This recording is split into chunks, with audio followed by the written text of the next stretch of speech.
You're standing at the counter. You've driven 40 minutes. You've brought a small case with 20 coins you collected over 3 years. You know what you paid. You know the spot price. You've done the math in the car. You're expecting somewhere around $2,400. The dealer picks up the first coin, turns it over, sets it down, picks up the second, holds it under the light, puts it back. He doesn't look impressed. He doesn't look concerned. He looks like a man who has done this 10,000 times. And then he gives you a number. 1,800. You stare at him. You think he's lowballing. You think it's a negotiation tactic. You start explaining. This one's a limited edition. That one came with a certificate. These 3 are from a discontinued series. The dealer listens politely, and then he says something that will follow you home, keep you up at night, and fundamentally change how you think about every silver purchase you make from this day forward. He says, "I'm not paying for what you bought. I'm paying for what I can sell.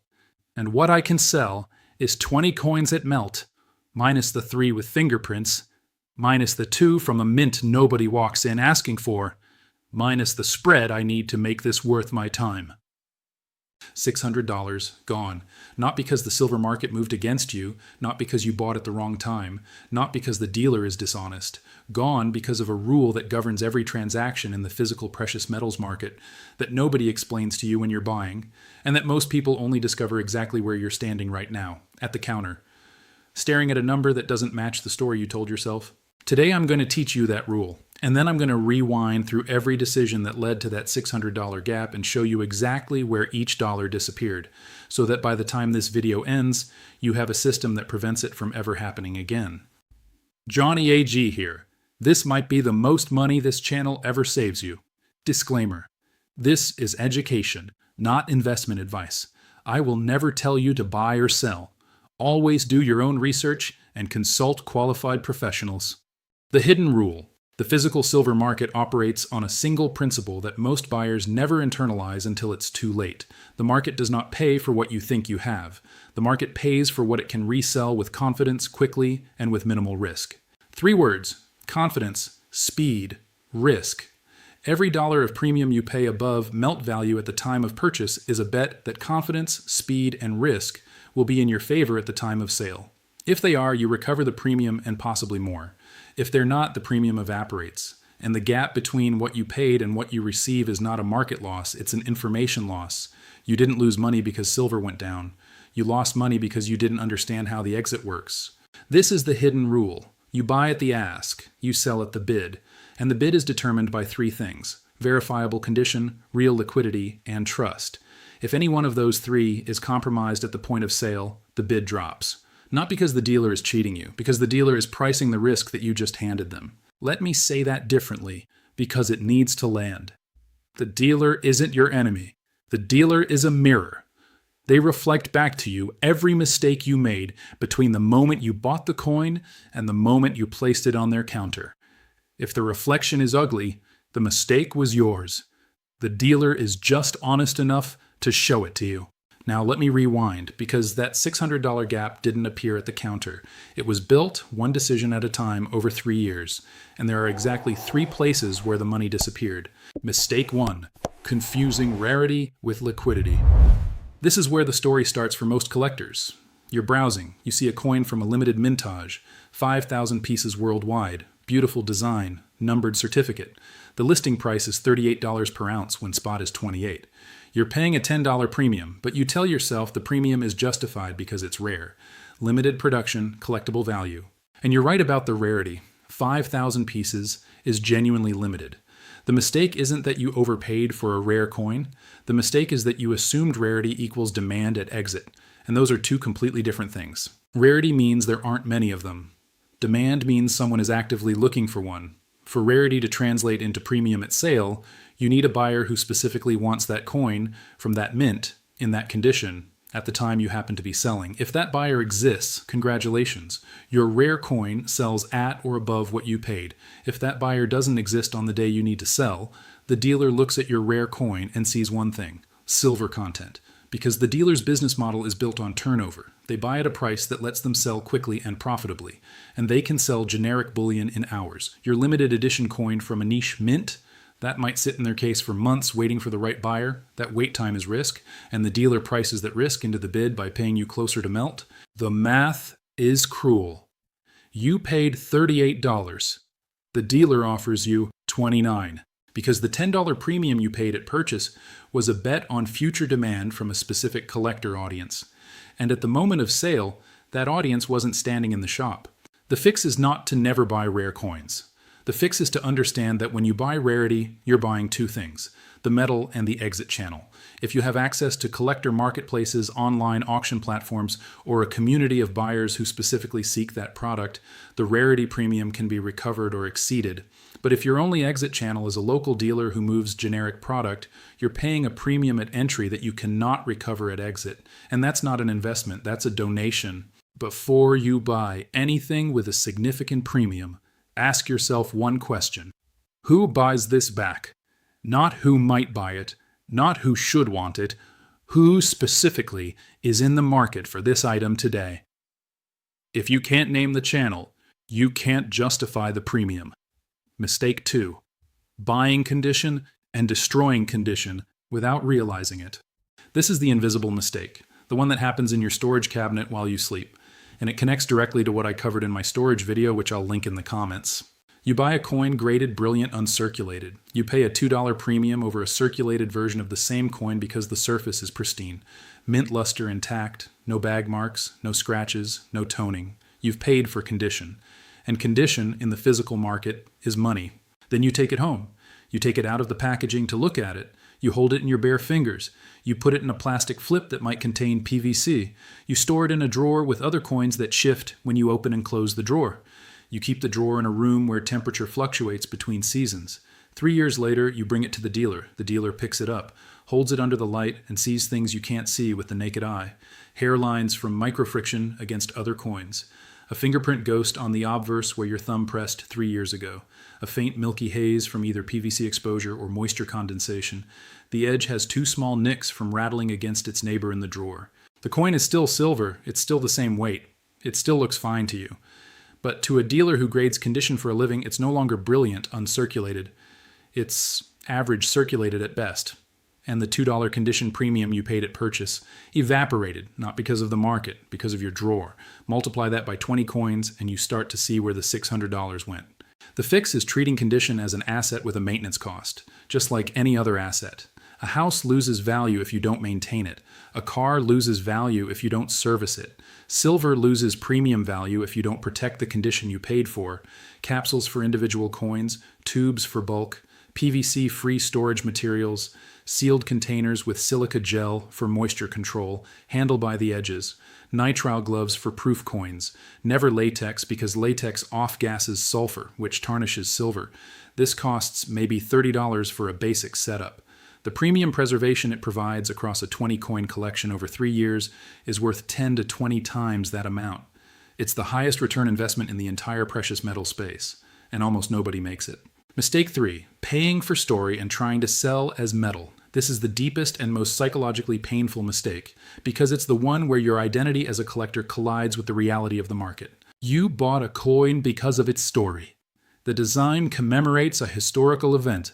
The series is produced by an artist you admire. The packaging is beautiful. The certificate is signed. There's a narrative attached to this coin that makes it feel more valuable than its weight in silver. And that feeling is real. It's genuine. It's part of why collecting physical silver is more emotionally satisfying than owning an ETF. But the market doesn't buy feelings. The market buys metal, trust, and turnover speed. When you show up at the dealer with a coin that has a beautiful story but comes from a mint with limited recognition, in packaging that can't be verified against a widely known standard, the dealer has to make a choice. Do I pay a premium for the story and hope I find a buyer who values the same story? Or do I pay melt and eliminate my risk? The dealer pays melt every time, not because the story isn't real, because the story isn't liquid. And this is where the hidden rule cuts deepest. You bought at the story price, you're selling at the metal price. The gap between those two numbers is the cost of not separating your collection from your investment. The fix is architectural, not emotional. Split your stack into 2 portfolios with 2 different purposes and 2 different evaluation criteria. Portfolio 1, The liquid stack. This is your financial position. The metal you hold for purchasing power preservation, crisis insurance, and eventual sale. This stack should consist entirely of high recognition, high turnover, tight spread products. The specific products depend on your market, but the principle is universal. Buy what every dealer in your region buys without hesitation. Buy what trades at the tightest spread between bid and ask. Buy what requires zero explanation, zero authentication drama, and zero waiting for the right buyer. Portfolio 2. The collection. This is your personal relationship with silver. The beautiful coins, the rare editions, the pieces with stories. Buy whatever speaks to you. Enjoy the weight, the art, the history, the ritual. But categorize this portfolio differently in your mind. This is not your liquid reserve. This is your connection to the metal. If you can sell it at a premium through the right channel to the right buyer, wonderful. If you can't, that's fine too, because you never counted on it for liquidity. You have portfolio 1 for that. The mistake is not collecting. The mistake is confusing collecting with investing and then being shocked when the market treats your collection as metal instead of art. Now, the exit test. 4 questions, 90 seconds. Run this before every purchase and you will never stand at that counter wondering where your money went. Question 1. Who buys this back today? Not theoretically. Today. Is there a dealer, a marketplace, or a buyer population that actively seeks this specific product? If the answer is everyone, you're looking at liquid bullion. If the answer is a small niche, you're looking at a collectible. Neither is wrong, but they belong in different portfolios. Question 2, what's the realistic bid? Not the listing price, not the eBay asking price. The actual offer you'd receive if you walked into a dealer today and said, I want to sell this right now. If you don't know that number, you don't know what you own, you know what you paid. Those are different numbers. Question 3, what's the perceived risk to the buyer? Unknown mint, fragile condition that can't be verified without grading, packaging that's been opened, certificate that's missing. Every element of risk on the buyer's side reduces the bid, and the bid is all that matters at exit. Question 4, if I had to sell in 48 hours, could I do it without taking a significant haircut? This is the liquidity stress test. Not every piece needs to pass it. Your collection doesn't need to pass it, but your liquid stack absolutely does. If your liquid stack can't survive a 48-hour exit without major value loss, it's not liquid. Rename it accordingly. 4 questions. Written on an index card, kept in your wallet, or taped inside your storage cabinet. Run them before every purchase. The 90 seconds they take will save you thousands over a collecting lifetime. The protocol, I call it CLP, 3 letters, 3 principles, 1 system. C stands for condition, maintain what you paid for. Capsules, tubes, sealed containers, silica gel, edge handling, no bare fingers on proof surfaces, no friction, no PVC. Condition preserved is premium preserved. Condition lost is money lost. And the loss happens so slowly that you don't notice it until you're standing at the counter. L stands for liquidity. Always maintain a base of high turnover product in your stack. This is your financial bedrock. The metal you can sell anywhere, anytime, to anyone at a tight spread. Build this first. Build your collection on top of it, not instead of it. P stands for proof, not proof coins. Proof of what you own, a simple inventory. Type, weight, quantity, purchase date, approximate cost, storage category. Photos of your holdings, receipts where available. Organized consistently. Updated when you add or remove pieces. This documentation transforms a pile of metal into a verifiable, insurable, transferable financial position. It costs an hour to set up and 10 minutes per month to maintain. And when you need it, whether for insurance, tax basis, estate planning, or simply knowing your average cost, it's priceless. Condition, liquidity, proof, CLP. 3 letters that stand between you and the $600 surprise at the dealer counter. Let me close with the reframe that I think matters most. The hidden rule is not unfair, it's honest. The market is telling you exactly how it works. It pays for what it can resell with confidence, quickly, and with minimal risk. That's not a conspiracy against collectors. That's a simple, transparent, logical system. The unfairness is that nobody explains it at the point of purchase. The dealer selling you the limited edition coin at a $10 premium isn't going to volunteer that the buyback might be at melt. The mint advertising the certificate of authenticity isn't going to mention that the certificate adds 0 to the dealer's bid. The online listing showing a rare coin at $45 isn't going to disclose that the exit price is $30. That's not malice. That's business. The sell side is not obligated to educate you about the buy side. But this channel is. Because this channel doesn't sell silver. It sells understanding.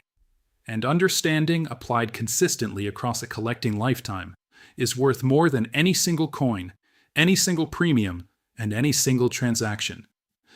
The next time you pick up a coin and think, this is worth more, ask yourself one question.